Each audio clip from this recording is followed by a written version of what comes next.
Confidently কেন কথা বলি, কারণ আমার এই লেখাগুলো বড় বড় ইউনিভার্সিটিতে পড়া, আমি 8টা ডক্টরেট করেছি। তাহলে আমার কনফিডেন্স লেভেলটা তো অনেক বেশি, নাকি এই কথা ঠিক আছে কিনা?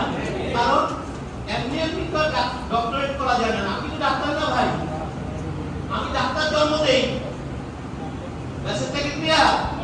আমি তো ডাক্তার, আমি কি ডক্টরেট? ডক্টরেট মানে হচ্ছে তিনি এই বিষয়ে সর্বোচ্চ বিশেষজ্ঞ, বোকাম করার কেউ নাই।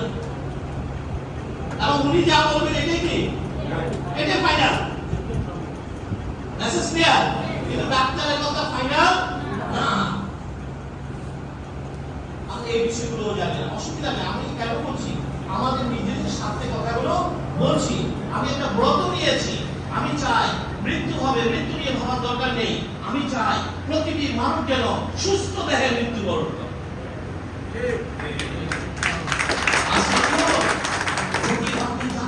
বিক্রি করে দিয়ে, চিকিৎসার জন্য সমস্ত অর্থ সম্পদ বিক্রি করে দিয়ে পরিবারটা এখন রাস্তা নামিয়ে দিয়েছে, সে ডেড বডি চলে আসছে।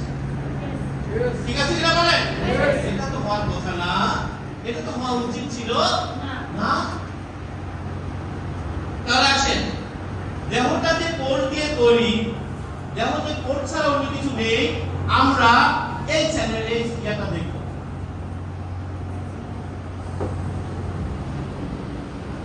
এই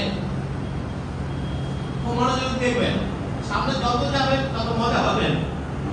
দেহতে কোষ দিয়ে তৈরি, দেহতে কোষ ছাড়া অন্য কিছু নেই, এটা তো আপনি বিশ্বাস করতে পারছেন না। এটা দেখে বিশ্বাস করবেন যে আসলে কোষ ছাড়া কিছু নেই। আমরা দেখি আমাদের জন্মটা